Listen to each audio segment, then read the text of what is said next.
ESI রয়েছে, ESI card যারা অসংগঠিত ক্ষেত্রে যারা কাজ করেন তাদের মধ্যে 26,670 জন ইএসআই কার্ড সুবিধা প্রাপক যারা, তাদেরকে চিকিৎসা পরিষেবা বাবদ গত 1 বছর অর্থাৎ গত যে ফাইন্যান্সিয়াল ইয়ারটা, এই ফাইন্যান্সিয়াল ইয়ারে আমরা প্রায় 2,63,00,000 টাকা আমরা তাদেরকে দিতে পেরেছি। তো এগুলো আমাদের ছিল মোটামুটি আপনাদের শ্রমিক যারা তাদের জন্য। আর একটা হচ্ছে আপনারা জানেন প্রত্যেক 6 মাস অন্তর অন্তর বিডিএ করা হয়, অর্থাৎ যারা অসংগঠিত ক্ষেত্রে যারা কাজ করেন তাদের যে মজুরি যেটা সেটা বৃদ্ধি করা, তাদের বোনাস সেগুলো নির্ধারণ করা হয়। যেমন সাফাই কর্মচারী যারা রয়েছে তাদের, গোল্ড মেকার যারা রয়েছে তাদের, বিভিন্ন পেট্রোল পাম্পে যারা কাজ করে এবং অন্যান্য ক্ষেত্রে অনেকগুলো জায়গায় যারা কাজ করে, প্রাইমারি স্কুলে যারা কাজ করে, nursery, auto rickshaw driver, high skill এবং স্কিল, সেমি স্কিল, আনস্কিল যারা লেবাররা রয়েছে তাদের মজুরি নির্ধারণ করা হয়। তো সেগুলো আমরা করে অলরেডি নোটিফিকেশন জারি করা হয়েছে, সেগুলো দিয়ে দেওয়া হয়েছে। তো প্রত্যেক 6 মাস অন্তর অন্তর করা হয়, সেটাও করা হয়েছে। তো আপনাদেরকে এটাই আমাদের বলার ছিল যে আমাদের শ্রম দপ্তরের অধীনে আমরা সমস্ত যারা এবার বোনাস যারা পাবেন, বিশেষ করে চা বাগান এবং ইট ভাটার যারা কাজ করেন, গ্যারেজে যারা কাজ করেন, বিভিন্ন কলকারখানায় যারা কাজ করেন, সকলকে আমরা আজকে আপনাদের মাধ্যমে মালিক পক্ষকে আমরা অনুরোধ করবো এবার এই বন্যা, ভয়ানক বন্যাতে আমাদের শ্রমিকরা অনেক ক্ষয়ক্ষতি হয়েছে, তাই বোনাসটা যেন খুব শীঘ্রই দিয়ে দেওয়া হয়। এটা নিয়ে আলোচনা যেখানে যেখানে দরকার সেটা যেন ওনারা করে নেন। এটা ছিল আমাদের শ্রম দপ্তরের। এটাতে যদি কিছু আপনারা জিজ্ঞাসা করতে চান তাহলে করতে পারেন। তো বাকি আমরা আমাদের সোশ্যালের একটা বিষয় রয়েছে, সেটা নিয়ে আপনাদের সামনে আমরা আলোচনা রাখবো। শ্রম দপ্তরে কিছু জিজ্ঞাসা করবেন?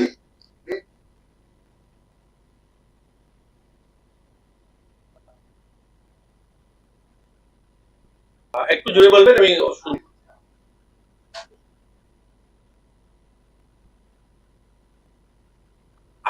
সব জায়গায় দেওয়া হয় না, এটা আমরা প্রয়াস থাকে আমাদের কাছে, যতক্ষণ পর্যন্ত শ্রমিক পক্ষ আমাদের কাছে কমপ্লেইন না করে আমরা সেখানে গিয়ে করতে পারি না কিছু। আমরা চাইবো আপনাদের মাধ্যমে কোনো অর্গানাইজেশন যেখানে 10 জনের বেশি কর্মচারী থাকবে, ওই সমস্ত অর্গানাইজেশনে যদি তাকে যেগুলো পাওয়ার কথা সেগুলো যদি না পেয়ে থাকে, তারা যদি আমাদের কাছে আমাদের ডাইরেক্টরিতে লিখিত কমপ্লেইন করে, তাহলে আমরা যথাযথ সরকারি নিয়ম অনুযায়ী তার ব্যবস্থা গ্রহণ করা হবে। আমরা গত বছর, আমি ওনার প্রশ্নের, গত বছর আমরা প্রয়াস নিয়েছিলাম আমাদের এইখানেই, আমাদের এই সেক্রেটারি বিল্ডিং এ যত আউটসোর্সিং কোম্পানি রয়েছে, আমাদের এখানে প্রায় 40টার উপরে আউটসোর্সিং কোম্পানি রয়েছে, যারা গার্ড সাপ্লাই করে, যারা হাউসকিপিং সাপ্লাই করে, সুইপার কর্মচারীদেরকে সাপ্লাই করে, তাদেরকে আমরা ডেকে বৈঠক করেছি এবং তাদেরকে আমরা প্রথমেই ধরে নিতে পারি, আমরা অনুরোধ করেছি তাদেরকে যেন শ্রমিককে বঞ্চিত না করা হয়, শ্রমিকের যে তার অধিকার সেটা যেন সুনিশ্চিত করে তাদের যেন বোনাস দেওয়া হয়। গত বছর প্রথমবার হবে দুর্গাপূজার আগে প্রত্যেকটা বাগানে আমাদের ইন্সপেক্টররা, লেবার ইন্সপেক্টররা গিয়েছে, মালিক পক্ষের সঙ্গে কথা বলেছে, একাধিকবার গিয়েছে। অনেক বাগান রয়েছে, আমি নাম বলবো না এখানে, একাধিকবার 2বার 3বার 4বার আমাদের ইন্সপেক্টররা যেতে হয়েছে, সেখানে গিয়ে মালিক পক্ষকে বাধ্য করা হয়েছে বোনাস দেওয়ার জন্য। এর জন্য আমরা অ্যাডভান্স, দেখুন আমরা প্রায় 1 মাস আগেই আপনাদের মাধ্যমে, আমরা শুধু নোটিফিকেশন জারি করিনি, 1 মাস আগে আপনাদের মাধ্যমে প্রেস বার্তা এর জন্য করছি যারা কর্মচারী রাখেন তারা যেন এই মেসেজটা পৌঁছে যায় যে এবারও আমরা সরকার যাদের যেখানে যেখানে আমাদের কর্মচারী বন্ধুরা রয়েছে তাদের যদি বোনাস না দেন, তাহলে সরকার যদি তাদের আমাদের কাছে কমপ্লেইন আসে তাহলে আমরা যথাযথ ব্যবস্থা আমরা গ্রহণ করব।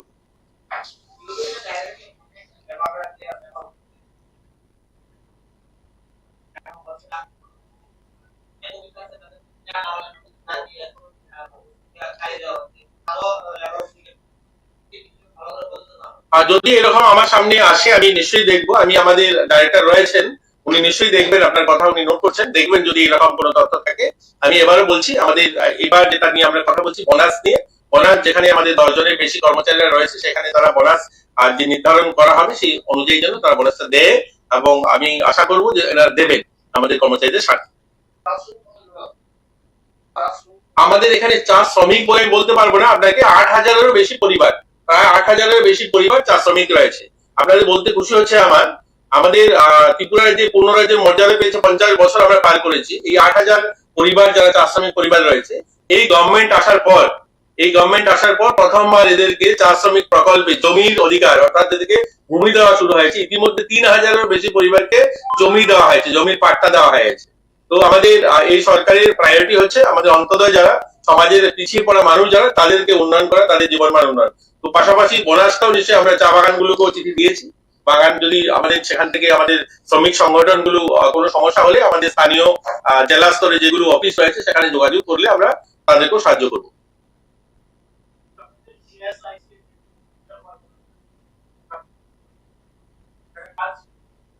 হ্যাঁ, আর আপনাকে আমি আপডেট দিতে চাই, অলরেডি ভিত্তিপ্রস্তরের পাশাপাশি বাউন্ডারি কমপ্লিট হয়ে আছে, বাউন্ডারি হয়ে গেছে এবং বাকিটাও টেন্ডার হয়েছে। এটা বোধহয় ন্যাশনাল কোনো একটা পিইসিউ কাজ পেয়েছে, যেগুলো সেন্ট্রাল এজেন্সি আছে, যেহেতু ক্যান্ডিডেট প্রজেক্ট ওনারাই করেছে, তো কাজ সেটাও শুরু হয়ে যাবে। বাউন্ডারি অলরেডি কমপ্লিট হয়েছে, যারা বাউন্ডারি কাজ পেয়েছিল তারা করে নিয়েছে, বাকি বিল্ডিং এর কাজটাও শুরু হবে। আর কিছু লেবার সম্বন্ধিত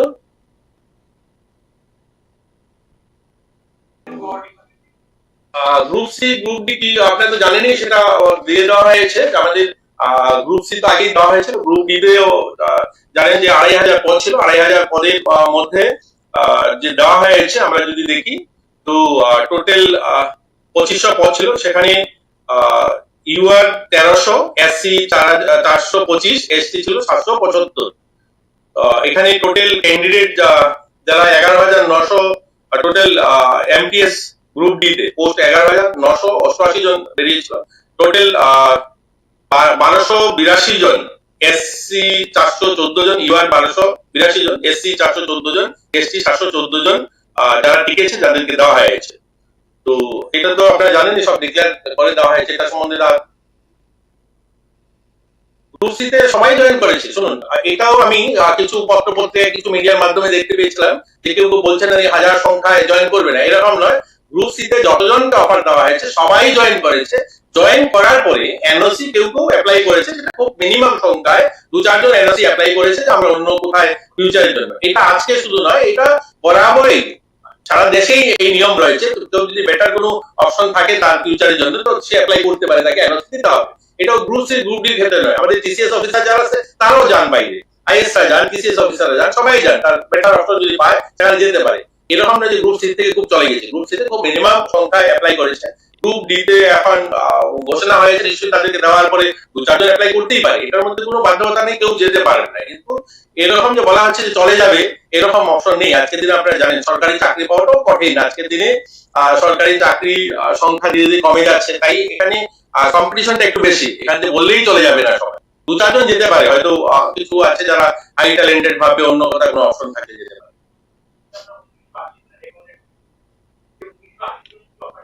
1,980 জনই অফার নিয়েছে, এটার কোনো অপশন নেই। দেখুন, যারা অফার পেয়েছে সবাই জয়েন করেছে। জয়েন করার পরে 2 মাস, 3 মাস, 4 মাস ডিউটি করার পরে তারা হয়তো, আমরা যেমন দেখুন টিপিএসসি দিয়েও যারা আসছে, যারা যারা আইএস আসছে বা আমাদের টিসিএস অফিসার আছে, তারাও তো যায়, তারাও তো অন্যত্র যায়। তো এটা কোনো এরকম বিষয় নেই সবাই এরকম কিছু। দেখুন, এইগুলো তো এরকম বললেই বোঝায় এগুলো সম্ভব নয়, তার একটা নিয়ম রয়েছে। আপনারা জানেন যে সারা দেশে, শুধু আমাদের ত্রিপুরা নয়, গোটা দেশে 10,323 নয়, গোটা দেশে চাকরি নিয়ে অনেকগুলো রাজ্য সেখানে অনিয়মের কারণে তাদের চাকরি দিয়েছে। একটা ছেলে যখন, একটা মেয়ে যখন চাকরি পায়, তার 4 বছর 5 বছর চাকরি করার পর যদি চাকরিটা চলে যায়, তখনকার যে পরিস্থিতি দাঁড়ায়, সেটা আপনি সাধারণ মানুষ হিসাবে, একজন সাধারণ নাগরিক হিসাবে যদি অনুধাবন করেন, বুঝতে পারবেন তখনকার স্থিতিটা কি দাঁড়িয়ে। আজকে সারা দেশে শুধুমাত্র ত্রিপুরায় গিয়েছে 10,323 নয়, ওয়েস্ট বেঙ্গল সহ হরিয়ানা অনেক রাজ্যে এই চাকরি সংক্রান্ত বিষয়ে কোর্টে মামলা হয়েছে। আপনারা অনেকে বলতে পারেন যে আগে তো এরকম শোনা যেত না। আগে ভারতীয় যে ব্যবস্থাপনা, আমাদের চাকরির যে ব্যবস্থাপনা, সেটা সেরকম ছিল না। আজকে সময় বদলেছে। আজ 2010-এর পর থেকে অনেক বদলেছে। আজ আরটিআই এসছে, কোর্ট অনেক বেশি অ্যাক্টিভলি কাজ করছে। আজ আগে আরটিআই ছিল না, মানুষ জানার অধিকার ছিল না। আজ কিন্তু সমস্ত কিছু পরিষ্কার। তো আমাদের প্রধানমন্ত্রী নরেন্দ্র মোদীজির নেতৃত্বে যখন গভর্নমেন্ট এসে চাকরির ক্ষেত্রে অন্ততপক্ষে বলেছেন একদম ট্রান্সপারেন্ট নীতিতে যেন চাকরি হয়, তাই আমরাও একটু সময় লাগছে। জিআরবিটি গ্রুপ ডি তে অনেকদিন অনেক যুব বন্ধুরা আমাদেরকে বলতেন, ডেপুটেশন দিতেন, কবে আপনারা দেবেন। আমরা বারবার একটাই বলতাম আমাদের আধিকারিকদেরকে, যে এটা যেন কোনো ধরনের ত্রুটি না থাকে, স্পষ্টতার সঙ্গে, স্বচ্ছতার সঙ্গে যেন চাকরিগুলো দেওয়া হয়। তাই একটু সময় লেগেছে। আমরা চাই আমাদের ছেলেমেয়েরা যারা চাকরি পাবে, তারা যেন সুনিশ্চিত ভবিষ্যৎ নির্মাণ করতে পারে। দেখুন, মানুষের কিছু মিডিয়ার মাধ্যমে, সোশ্যাল মিডিয়াতে মানুষের রাগ ক্ষোভ থাকতেই পারে। যেখানে 16,000, 1:6, আপনারা জানেন যে এটার মধ্যে যে ব্যবস্থাটা ছিল, যে একজন চাকরি প্রার্থী যিনি পরীক্ষায় পাস করেছেন, এবং 6 জন লোক যারা ভাইভাতে বসছেন, এরকম 6 জন রিটেনে পাস করা 6 জনের মধ্যে একজনের চাকরি পাবে, অর্থাৎ 5 জন লোক পাবে না। 16,000 লোক যারা রিটেনে টিকেছে, এর মধ্যে 2,500 চাকরি পাবে। অবভিয়াসলি বাকি সংখ্যা যারা থাকবে তারা মন খারাপ করবেই। এখানে মেধা নয়, এগুলো যে চর্চা চলছে, এটা কোনো 6 জন লোক ছজনের মধ্যে একজন চাকরি পাবে, পাঁচজন পাবে না, এটা পরিষ্কার। তো সংখ্যাটা যেহেতু কম, ডিমান্ডটা যেহেতু বেশি, তার জন্য একটু মানুষের মধ্যে মন খারাপ থাকতেই পারে। কিন্তু আমরা চাকরি নিয়ে কোনো ধরনের মানুষকে হেনস্থা হোক এই আমরা চাই না। আমরা চাই চাকরির জন্য মানুষ এই চাকরিটা পাওয়ার পরে তার সুনিশ্চিত একটা ভবিষ্যৎ নির্মাণ করতে পারে। ইতিমধ্যে এগুলো প্রসেস চলছে, হয়ে যাবে, যেহেতু ডিক্লেয়ার হয়ে হয়ে যাবে। আমরা দ্বিতীয় বিষয়ে আসি আপনাদেরকে, যেটা সমাজ কল্যাণ সমাজ শিক্ষা দপ্তরের যে বিষয়টা, এই বিষয়টাও আপনারা সবাই জানেন। আমাদের রাজ্যে 10,222টা অঙ্গনওয়াড়ি সেন্টার রয়েছে, যার মধ্যে প্রায় 2,90,659 জন শিশু রয়েছে আমাদের সেখানে, আর 26,458 জন গর্ভবতী মায়েরা রয়েছে রেজিস্টার্ড আমাদের অঙ্গনওয়াড়ি সেন্টারগুলোতে। ইতিমধ্যে আমরা কেন্দ্র সরকারের যে অর্থের আমরা নতুন করে 216টা অঙ্গনওয়াড়ি সেন্টার আমরা নতুন করছি। এর মধ্যে 44টা অঙ্গনওয়াড়ি সেন্টার যেখানে রিয়াং শরণার্থী শিবির হয়েছে সেখানে করা হচ্ছে। এছাড়াও পিএম জন্মন প্রকল্পে আমরা 77টা নতুন অঙ্গনওয়াড়ি কেন্দ্র চালু করা হয়েছে, যেখানে ব্লু সেটেলমেন্ট এরিয়া, সেখানে সেগুলোকে করা হয়েছে।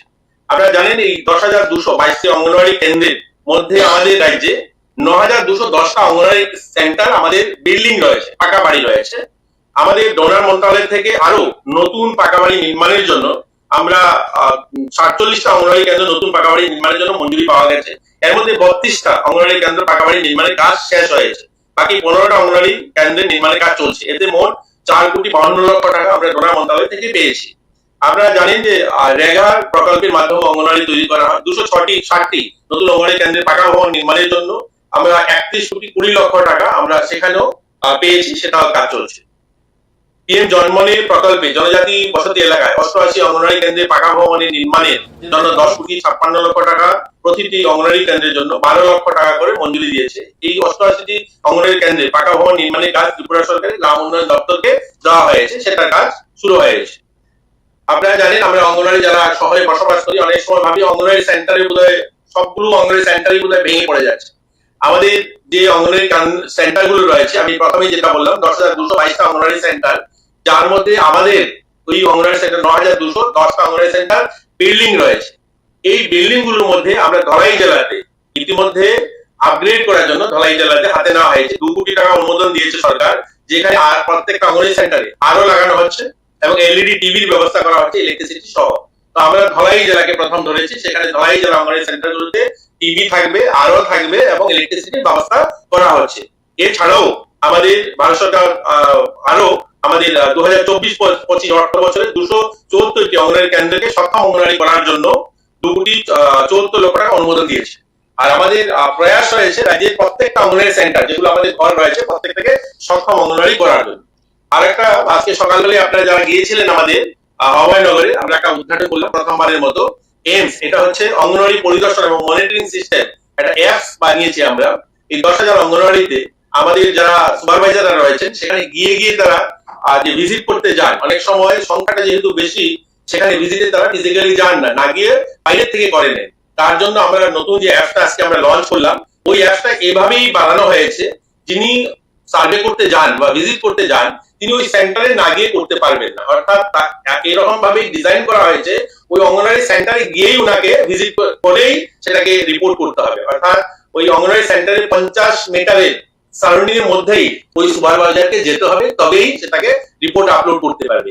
এই ধরনের একটা আধুনিক আমরা অ্যাপ আজকে লঞ্চ করলাম আমাদের অঙ্গনওয়াড়ি সেন্টারগুলোকে, যেন আরো ভালো পরিষেবা পায় মানুষ এখান থেকে, সেই কাজটা করতে পারে তার জন্য শুরু হয়েছে। মুখ্যমন্ত্রী মাতৃপুষ্টি উপহার আমাদের একটা যোজনা চলছে, এর মধ্যে প্রায় আমরা 21,080 জন গর্ভবতী মাকে 4,21,60,000 টাকা মধ্যে আমরা দিয়েছি, যারা 2,000 টাকা করে প্রত্যেক মায়েরা পান যখন গর্ভবতী হন। প্রধানমন্ত্রী মাতৃবন্দনা যোজনা, যার মধ্যে 2024 এবং 25 এই বছর আমাদের লক্ষ্যমাত্রা হলো 15,416 জন গর্ভবতী মাকে সুবিধা দেওয়া। ইতিমধ্যে আমরা 3,818 জন মাকে আমরা এই সুবিধা দিতে পেরেছি, যার মধ্যে 4,64,43,000 টাকা দেওয়া হয়েছে। সবচেয়ে বড় যেটা আমাদের স্কিম চলছে সামাজিক ভাতা, এটা নিয়ে প্রতিদিন পত্রিকার পাতায় মিহির আছেন, অনেকে আছেন পত্রিকাতে লেখা হয় যে ভাতা পাচ্ছেন না। আমি ভাতাটা বলছি, আমাদের 33টা স্কিমে ভাতা দেওয়া হয়, যার মধ্যে 4,03,577 জন ভাতা পান আমাদের এখানে। 23 এবং 24 বছরে যে অর্থ বছরে প্রায় 786,59 লক্ষ টাকা এতে দেওয়া হয়, মানে এত টাকার দরকার হয় আমাদের। এখন কথাটা হচ্ছে এই ভাতার সংখ্যাটা যদি বলি আমি, আমাদের 8টা ডিস্ট্রিক্ট মিলে আমাদের যেটা স্টেট গভর্নমেন্টের যে ভাতা রয়েছে সেটা হলো 2,26,996 জন ভাতা হলো স্টেট গভর্নমেন্টের ভাতা পাবো। মুখ্যমন্ত্রী সামাজিক যে প্রকল্প নতুন যেটা শুরু হয়েছে তাতে করে 28,658 জন মানুষ ভাতা পান। কেন্দ্র সরকারের যে স্কিম রয়েছে NSAP, তাতে ভাতা দেওয়া হয় 1,48,894 জন। এখন যে সংখ্যাটা বললাম এই সংখ্যার ভাতা পাবো যারা, এই 4,03,000 লোক ভাতা পান, যার মধ্যে 20,500 লোক, এবং এটা স্টেট গভর্নমেন্টের যে প্রকল্প, 20,500 লোক যারা এখনো জিওটেকি অর্থাৎ জিও বলছি আমাদের আধার লিঙ্কেজ করতে পারা হয়, মানে করা যায়নি। আমরা অনেকবার আমাদের ব্লক স্তরে গিয়ে আমরা ক্যাম্প করে মানুষকে আমরা অনুরোধ করেছি যে সবাই যেন আমাদের আধার লিঙ্কেজ করে দেওয়া হয়। আধার লিঙ্কেজ না করা হলে কি হয়, ডিজিটাল সাইনের ব্যবস্থা, মানে ডিজিটাল সাইন দিয়ে যে পেমেন্টটা করতে হয় সেটা আমরা করতে পারিনি। এর জন্য কি হয়, প্রত্যেক মাসে ওই যে সংখ্যাটা 20,500 যে সংখ্যাটা, এটা হচ্ছে স্টেট গভর্নমেন্ট স্কিমে, আর সেন্ট্রাল স্কিমে প্রায় 5,000, তো প্রায় 25,500 লোক যারা ভাতা পেতে সমস্যা হয় প্রত্যেক মাসে। আমরা এর জন্য পত্রিকাতে দেখি যে আমরা দেখুন 4 লক্ষ লোককে ভাতা দিচ্ছি, যার মধ্যে ওই 25,000 লোক যারা ভাতা পেতে সমস্যা হয় প্রত্যেক মাসেই তাদের টাইমে ভাতাটা যায় না। এর জন্য আপনাদের মাধ্যমে আমরা সকলের কাছে অনুরোধ করব, যারা যারা ভাতা পান না, তার প্রত্যেক মাসের ভাতা তাদের অ্যাকাউন্টে ঢুকে না, 1 মাস 2 মাস ভাতা ঢুকেনি, তারা আমাদের সিডিপি অফিসগুলো, আমাদের যে 56টা সিডিপি অফিস আছে সেখানে সিডিপি অফিসে যেন যোগাযোগ করেন এবং তাদের প্রয়োজনীয় কাগজপত্র সেখানে জমা দেন। অনেক জায়গায় আমরা দেখেছি একাধিক ভাতা রয়েছে, অর্থাৎ ধরুন কোনো দিদি যিনি 40 বছরে বিধবা হয়েছে, তো তিনি বিধবা ভাতা পেতেন, কিন্তু যখন ওনার বয়স 60 হয়েছে, 60 ঊর্ধ্ব হলো, তিনি কিন্তু মানে এরপর গিয়ে বয়স্ক ভাতার জন্য অ্যাপ্লাই করেছে, যেগুলো একটা সময় ছিল, তো অ্যাপ্লাই করেছে, দুটো ভাতা একসঙ্গে তিনি নিচ্ছেন। কিন্তু এখন যখন আমাদের আধার লিঙ্কেজ হয়ে গেছে তখন কিন্তু একটা ভাতা কেটে গিয়েছে। এর জন্য অনেকেই আছেন যে তারা তাদের পরিচয় নিয়ে আসতে চান না সিডিপি অফিসে, যেখানে আমরা বারবার ক্যাম্প করার পরও ওনারা আসেন না সামনে যে আমি ভাতা পাবো, কারণ সেখানে আধার কার্ডটা একটাই থাকবে, একটা ভাতা কেটে যাবে, তার জন্য আসেন না। ওই সমস্ত ক্ষেত্রে কিছু একটু সমস্যা রয়েছে। আমরা চাই আমাদের দপ্তর প্রতিনিয়ত ক্যাম্প করছে যে সমস্ত ভাতাগুলো যেন আধার লিঙ্কেজ হয়ে যায়, তাহলে কি হবে, সকলেই মানে কেউ ভাতা দেরি হবে না, টাইমে ভাতাটা দেওয়া যাবে এবং স্বচ্ছতার সঙ্গে সেটা দেওয়া যাবে। সেই কাজটা আমরা করছি। আমরা আশা করছি ধীরে ধীরে করে আমরা আজ প্রায় 25,000 এসে দাঁড়িয়েছে, 4 লাখ বই ভাতা পাবো, যার মধ্যে 25,000 রয়েছে। এই সমস্যাটা সেটাও আমরা খুব শীঘ্রই সমাধান করে নেব। দ্বিতীয়ত হলো মুখ বধিরের জন্য আপনাদের বলতে খুশি হচ্ছে, আমাদের রাজ্যে 1971 সরকারি উদ্যোগে মুখ বধির যারা, তাদের জন্য একটা স্কুল আর তাদের একটা হোম চালু করা হয় অভয়নগরে। যে হোমটা আজ 50 বছর পর, 50 নয় এরও বেশি সময় পর আমরা সেটাকে আপগ্রেড করতে পেরেছি। এখানে কি ছিল, শুধু নার্সারি থেকে ক্লাস 1 পর্যন্ত ওই স্কুলে বাচ্চাদেরকে রাখা হতো। তার পরবর্তীতে ওই স্কুল থেকে পরবর্তীতে সাধারণ ছেলেমেয়েরা যে সমস্ত স্কুলে পড়ে সেখানে নিয়ে ভর্তি করা হতো। তাই সেখানে কি হতো, সবাই ড্রপ আউট হয়ে যেত, কারণ সেখানে যেহেতু স্পেশাল বাচ্চাদের কোনো ব্যবস্থা ছিল না, সেখানে ড্রপ আউট হয়ে যেত।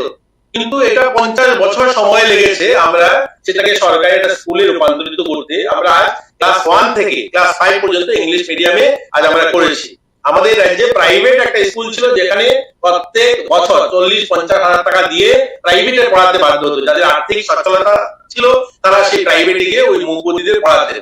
সরকারি স্কুলের ব্যবস্থা ছিল না, সেখানে ওই সাধারণ বাচ্চাদের সঙ্গে পড়তে হতো। আমরা আজকে এটাকে আবার নতুন করে ক্লাস 1 থেকে ক্লাস 5 পর্যন্ত ইংলিশ মিডিয়ামে আমরা করতে পেরেছি। সেটা আমাদের এখানে TTADC এলাকাতে আপনার 2023-24 অর্থ বছরে শিশুদের জন্য আমরা 2,68,00,000 টাকা বরাদ্দ করেছি। আমরা 2024-25 আর্থিক বছরে সমাজ কল্যাণ সমাজ শিক্ষা দপ্তরে 59 জেলাতেও 1,34,00,000 টাকা দুটো শিশু হোম, একটা হচ্ছে আমাদের গোমতী জেলায় ঢালাকে শিশু হোমের কাজ চলছে, সেটা ব্যয় হবে সেখানে 2,68,00,000 টাকা, সেটা নির্মাণ কাজ শুরু হয়েছে। এবং একটা 59 জেলার শিশু হোম হবে, সেখানে 1,34,00,000 টাকা সেখানে খরচা করা হয়েছে একটা শিশু হোমের জন্য। দুটো সরকারি শিশু হোম দুটো জেলায় তৈরি হচ্ছে। তো মোটামুটি এগুলো আমাদের আজকের বিষয় ছিল সমাজ শিক্ষা দপ্তরের। আপনারা যদি এর মধ্যে কিছু জিজ্ঞাসা করার থাকে জিজ্ঞাসা করতে পারেন।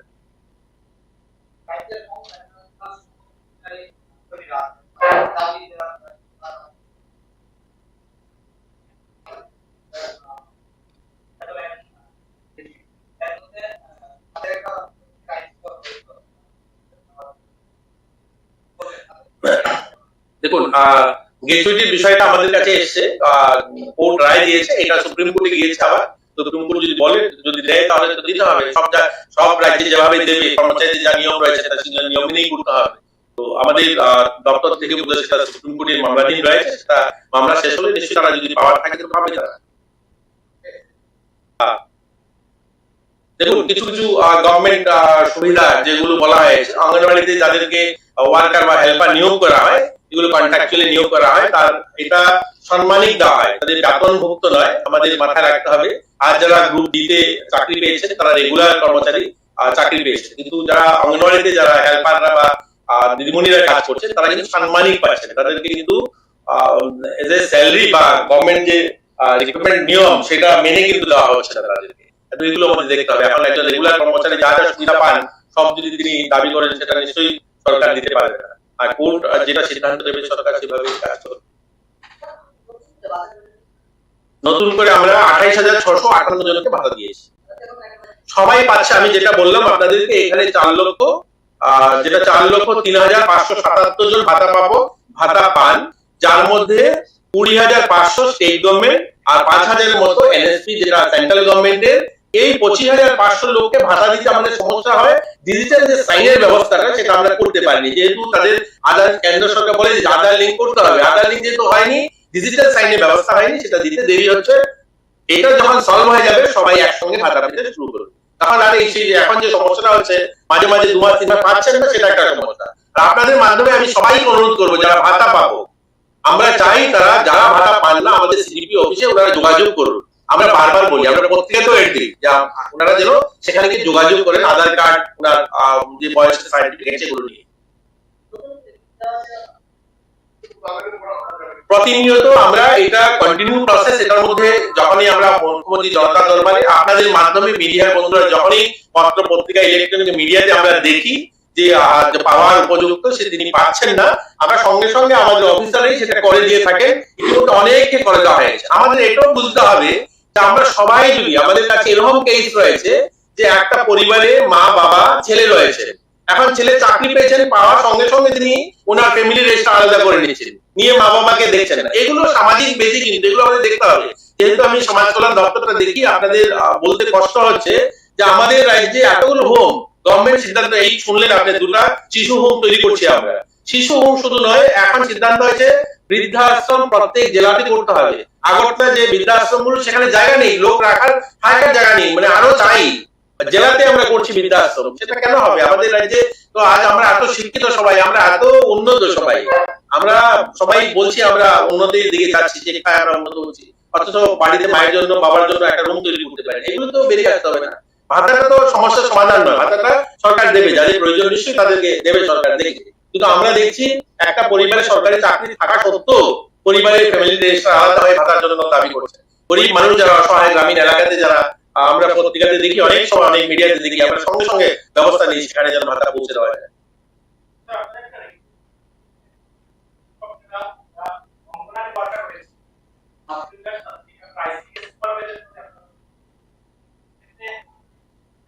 অলরেডি আমরা দিয়েছি, আমরা 100 জন আমাদের অঙ্গনওয়াড়ি, আরো আমাদের 1 বছর আগেই অঙ্গনওয়াড়ি ওয়ার্কার যারা রয়েছে তাদেরকে সুপারভাইজারে আমরা তাদেরকে প্রমোশন দিয়েছি। 100 জনকে আমরা একসঙ্গে 100 জনকে সুপারভাইজারে আমরা তাদেরকে দিয়েছি। ঠিক আছে, আর কিছু? ধন্যবাদ সবাইকে। কিছু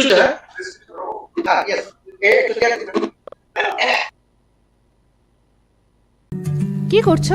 এই ভাবছি আমাদের ইন্টারনেট সার্ভিস প্রোভাইডার